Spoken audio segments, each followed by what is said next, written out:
ರೇಣುಕಾಸ್ವಾಮಿ ಕೊಲೆ ಕೇಸ್ನಲ್ಲಿ ನಟ ದರ್ಶನ್ ಸೇರಿದಂತೆ ಎಲ್ಲ 17 ಆರೋಪಿಗಳು ಇವತ್ತು ಕೋರ್ಟ್ಗೆ ಹಾಜರಾಗಬೇಕಾಗಿತ್ತು. ಆದರೆ ಬೆನ್ನು ನೋವಿನಿಂದ ಹಾಜರಾತಿಗೆ ವಿನಾಯಿತಿಯನ್ನು ಕೇಳಿದ್ರು ದರ್ಶನ್.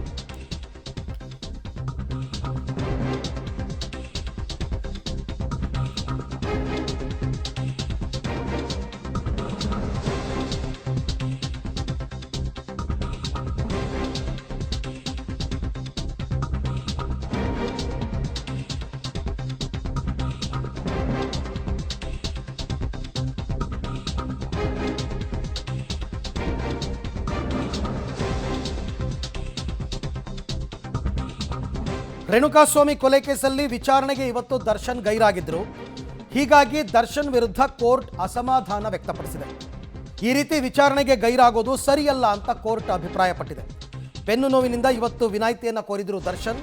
ಆದರೆ ಪ್ರತಿ ವಿಚಾರಣೆಗೂ ಹಾಜರಾಗಲೇಬೇಕು. ಈ ರೀತಿ ವಿಚಾರಣೆಗೆ ತಪ್ಪಿಸ್ಕೊಳ್ತಕ್ಕಂಥದ್ದು ಸರಿಯಲ್ಲ ಅಂತ ಕೋರ್ಟ್ ದರ್ಶನ್ ವಿಚಾರದಲ್ಲಿ ಅಸಮಾಧಾನವನ್ನು ವ್ಯಕ್ತಪಡಿಸಿದೆ. ಸಾಮಾನ್ಯವಾಗಿ ಈ ಥರ ವಿಚಾರಣೆಯಿಂದ ವಿನಾಯಿತಿ ಪಡಿಬೇಕು ಅಂದರೆ ದರ್ಶನ್ ಪರ ವಕೀಲರಾಗಲಿ ಯಾರೇ ಆಗಲಿ ಮೊದಲೇ ಕೋರ್ಟ್ಗೆ ಅರ್ಜಿಯನ್ನು ಹಾಕ್ಕೋಬೇಕು. ಇಂಥ ದಿನಾಂಕದಂತೂ ಇಷ್ಟು ಗಂಟೆಗೆ ಇಂಥ ಕೇಸ್ ಬರ್ತಾ ಇದೆ, ಅದರಲ್ಲಿ ಇಂಥವ್ರು ಬರಬೇಕಾಗಿತ್ತು, ಅವ್ರಿಗೆ ಆರೋಗ್ಯ ಸರಿ ಇಲ್ಲ, ದಯವಿಟ್ಟು ತಾವು ಅನುಮತಿ ಕೊಡಿ ಅವರು ಗೈರಾಗೋದಕ್ಕೆ ಅಂತ ಕೇಳಿ ಕೋರ್ಟ್ ಅದಕ್ಕೆ ಒಪ್ಪಿಕೊಂಡರೆ ಆಗ ಗೈರಾಗಬಹುದು. ನೀವು ಇವತ್ತು ಹಾಜರಾಗಬೇಕು, ಬೆಳಗ್ಗೆ ಬಂದ್ಬಿಟ್ಟು ಅವ್ರ ಪರ ವಕೀಲರು ದರ್ಶನ್ ಬರೋಕ್ಕಾಗ್ತಾ ಇಲ್ಲ, ಅವ್ರಿಗೆ ಬೆನ್ನು ನೋವು ಅಂತಂದರೆ ಹಾಗೆ ಕೋರ್ಟು ಒಪ್ಪಲ್ಲ. ಈ ಬಗ್ಗೆ ಮತ್ತಷ್ಟು ಮಾಹಿತಿ ನನ್ನ ಕೊಲೀಗ ಮುರಳೀಧರ್ ಅವರಿಂದ ಪಡ್ಕೊಳ್ಳೋಣ. ಮುರಳಿ, ಈಗ ಸಾಮಾನ್ಯವಾಗಿ ಈ ಥರ ವಿಚಾರಣೆಗೆ ಗೈರಾಗಬೇಕು ಅಂದರೆ ಮೊದಲೇ ಪೂರ್ವಾನುಮತಿ ಪಡಿಬೇಕು ಕೋರ್ಟ್ನಿಂದ ಅರ್ಜಿ ಹಾಕ್ಕೊಂಡು. ಆ ಥರ ಏನು ಪಡಿದೇನೆ ಇವತ್ತು ವಿಚಾರಣೆ ಇದೆ, ಇವತ್ತು ಹೋಗ್ಬಿಟ್ಟು ವಕೀಲರು ಈ ಥರ ಬರೋಕ್ಕಾಗ್ತಾ ಇಲ್ಲ, ಬೆನ್ನು ನೋವು ಅಂತಂದರೆ ಹೆಂಗೆ ಸಾಧ್ಯ? ಇದಕ್ಕೆ ಕೋರ್ಟ್ ಏನು ಹೇಳ್ತು ಅಂತ?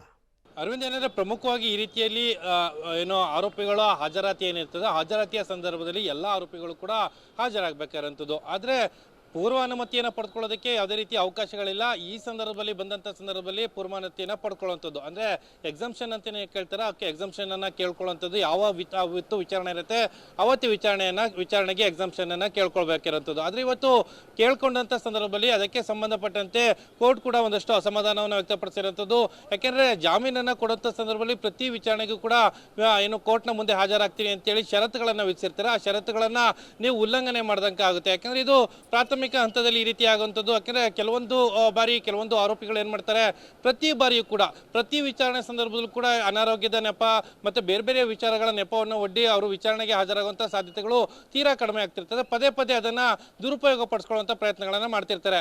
ಆ ಹಿನ್ನೆಲೆಯಲ್ಲಿ ಮುಂದಿನ ದಿನಮಾನಗಳಲ್ಲಿ ಆ ರೀತಿ ಆಗಬಾರ್ದು ಅಂತೇಳಿ ಇವತ್ತು ಕೋರ್ಟ್ ಒಂದು ರೀತಿಯಲ್ಲಿ ಪರೋಕ್ಷವಾಗಿ ಅಸಮಾಧಾನವನ್ನು ವ್ಯಕ್ತಪಡಿಸಿರುವಂಥದ್ದು. ಪ್ರತಿ ಬಾರಿಯೂ ಕೂಡ ಆರೋಪಿಗಳೇನಿರ್ತಾರೆ ಎಲ್ಲರೂ ಕೂಡ ವಿಚಾರಣೆಗೆ ಹಾಜರಾಗಬೇಕು. ಯಾಕೆಂದರೆ 16 ಜನ ಆರೋಪಿಗಳು, ಟೋಟಲ್ 17 ಜನ ಆರೋಪಿಗಳ ಪೈಕಿ 16 ಜನ ಆರೋಪಿಗಳು ವಿಚಾರಣೆಗೆ ಹಾಜರಾಗಿದ್ರು. ಇವತ್ತು ದರ್ಶನ್ ಅವರು ಮಾತ್ರ ವಿಚಾರಣೆಗೆ ಹಾಜರಾಗದೇ ಇರೋ ಹಿನ್ನೆಲೆಯಲ್ಲಿ ಅವರಿಗೆ ಬೆನ್ನು ನೋವಿದೆ. ಯಾಕೆಂದರೆ ಶೂಟಿಂಗಿಗೆ ತೆರಳಿ ಶೂಟಿಂಗಲ್ಲಿ ಭಾಗಿಯಾಗಿದ್ದಾರೆ. ಆ ಹಿನ್ನೆಲೆಯಲ್ಲಿ ಕೋರ್ಟ್ಗೆ ಬರೋದಕ್ಕೆ ಯಾಕೆ ಈ ರೀತಿಯ ಮೀನಾಮೇಷವನ್ನು ಎಣಿಸ್ತಾರೆ ಅನ್ನೋ ವಿಚಾರಕ್ಕೆ ಸಂಬಂಧಪಟ್ಟಂತೆ ಈ ರೀತಿಯ ಪ್ರಕ್ರಿಯೆಗಳು ಆಗಿರುವಂಥದ್ದು.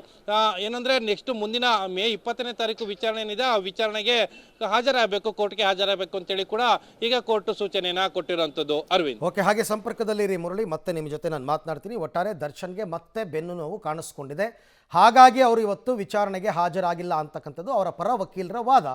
ಆದರೆ ಕೋರ್ಟ್ ಮಾತ್ರ ಕ್ಲಾಸ್ ತಗೊಂಡಿದೆ ದರ್ಶನ್ ಅವರಿಗೆ.